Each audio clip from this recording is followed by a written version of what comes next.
Hi everybody, it's Melissa here with Barnes Sewing Center, and today we're going to be doing some Juki Longarm troubleshooting.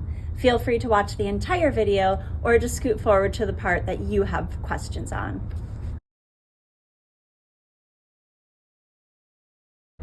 All right, first troubleshooting is on threading. Some of the common issues that we'll see, you want to make sure your telescoping guide is lifted up as high as it can go, and this piece can twist in all directions, so you really want this flat part facing towards you. And I have the 1, 2, 3, 4 little loops facing towards the front of the machine.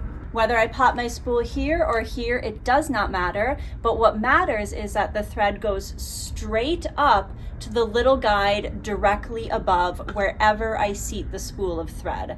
That is very important. If I bring the thread at a weird angle, kind of coming out, it's going to put extra tension on the thread that I do not want in my quilting. As I continue on with my thread, if I'm going to be winding a bobbin, I'm going to come to this little post here, bringing the thread from back to front through this top hole. Now, I'm going to think about a letter C shape. I'm going to take the thread, looping from back to front, around my tension. That made a letter C. Now I'm going to loop one more time to make a full circle. So I've gone 1.5 times around my tension for my bobbin winder. As I continue along my threading path to thread my quilt machine, we're going to get to this piece. This is not your tension adjustment. We see a lot of people start messing with this knob here. This will cause other issues where maybe the needle thread will pull out of the needle as you start sewing. So leave this knob alone. Right now, this metal piece on the inside is almost flush with the white plastic. It's just extended a slight little bit. So that should be kind of your standard, or wherever it is when you get your quilt machine, I recommend not touching this knob.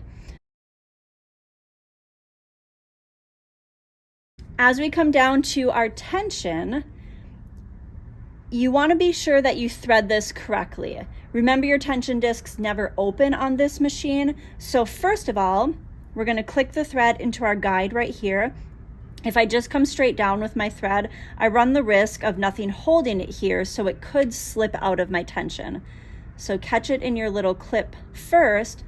I am going to loop a full circle around my tension disc.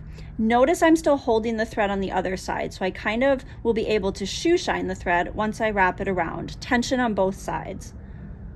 In between the discs, full circle around, and as I come up here, I'm just going to give that little back and forth shoe shine motion and really feel the thread tug up into that tension. Now we have this wire piece here. I have to catch that wire with my thread. So I'm going to make sure that I'm looped inside of that wire so I can see as I start pulling on the thread, the little wire is caught. And then I continue on with my threading. Here we're looking at our tension disc from the front view.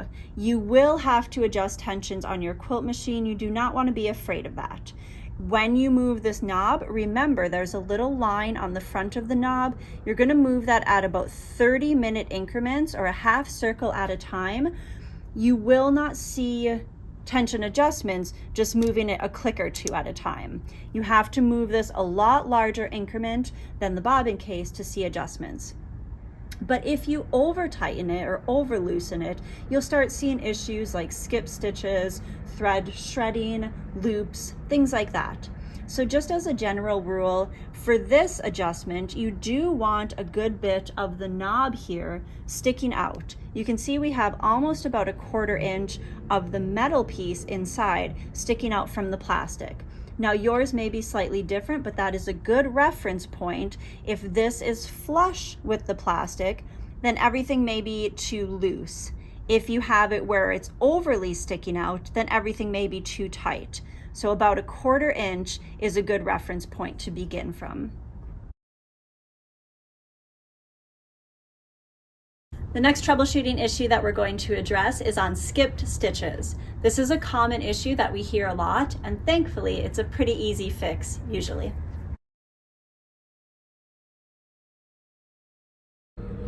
The most common reason we will have skipped stitches normally has to do with the needle. So first of all, you want to make sure you are using DPX5, also known as 135 by 5, 134R. The standard size for your machine is a 110 by 18. You can also use a size 16 needle on the machine. I would not vary from those two sizes, but make sure you have the correct needle. The DPX5 needle has a round shank, so most common we will see people put the needle in backwards or crooked. Both of those will cause issues in the stitching. So let's look at this needle. The front of your quilting needle will have this long vertical groove going down to the eye of the needle. That is going to be the front of the needle. That will help guide the thread into the eye of the needle for you. As we spin the needle around, you will notice this scoop taken out of the back of the needle. As you insert a new needle into the machine, it is important to find the front of the needle, that long groove. Ensure that the scoop is in the back. Watch that the eye of the needle stays facing you. I'm going to lift the needle straight up as high as it can go. And you do have to stand directly in front of your machine and ensure that the eye of the needle is facing straight out towards you. I will hold that in place and finger tighten the screw. And then I will stand back and check one more time that the eye of the needle is facing directly towards me. If I'm happy with the placement, then I will take my screwdriver and tighten that in place. Any variance of the needle twisted left or right is going to cause skip stitches in a direction. So you may notice your stitching is fine in one direction, but as you come across in another direction, you're getting skip stitches. Almost always the needle is slightly twisted. If you have trouble changing needles or are just worried about getting the needle in straight, we do sell needle alignment magnets. These work really nicely. I'm just going to place this right above the eye of the needle, and it works almost as a compass to show you if the needle's in straight. So I can see mine is crooked. I will loosen the screw, align that so it's pointing straight forward, and then tighten it back in place. Just finger tight to ensure that the needle's facing directly towards me, and then I will tighten it in with the screwdriver. Once you've ensured that your needle is in perfectly straight, the next most common reason for skip stitches is going to have to do with the height of your presser foot. This will cause skip stitches. This will also cause your thread to shred if there's too much gap between the foot and the fabric. So let's adjust the height of our foot. I'm going to loosen my presser foot.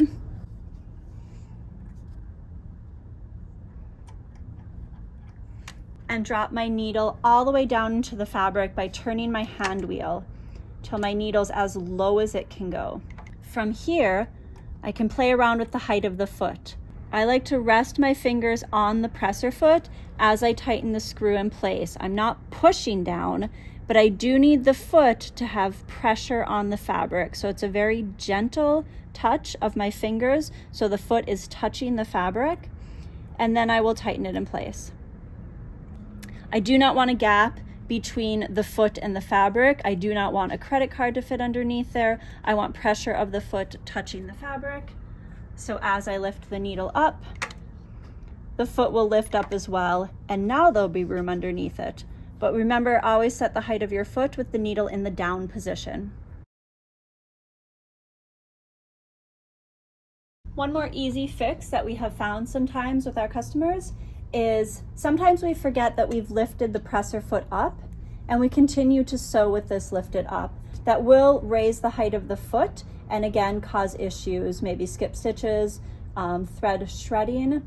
So always double check that that presser foot is lowered down when you get ready to sew. And the last issue that we'll talk about for troubleshooting on the Juki Longarm is going to be tension. So number one, with the Longarm, you always want to set your bobbin case tension first. We do that with our toa gauge. Remember, you can always refer to our website, barnsewing.com. We do have a video on there for how to thread your Juki Longarm and how to use the toa gauge as well. So you can refer to those videos if you're not sure how to do that, but make sure your bobbin case tension is set first. So here I'm quilting with a red thread on the top and a white thread in the bobbin, and you can see I'm getting some of the white thread pulling up to the top. That's essentially going to mean, once my bobbin case tension is preset, that I need to adjust my upper tensions, and my upper tensions are too tight right now, so it is pulling that white bobbin thread up to the top. As I go to adjust the tension knob on my machine, I will turn it to the left to loosen it, and I'm looking for that notch or that line on my tension, and I'm going to move that a full circle. I'm going to do that a full rotation because I was seeing quite a few little white dots, which means I want to make a little bit bigger adjustment than just a half of a rotation. And now I'll go ahead and test sew again to see how the new tensions are.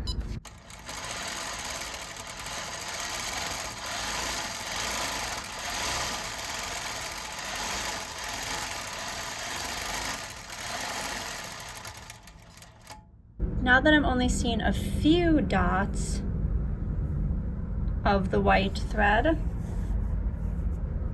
now I'm going to start making some smaller adjustments. So now I'll loosen my tension knob at half of a turn at a time until I get it perfectly set, where it's just red on top and white on the bottom.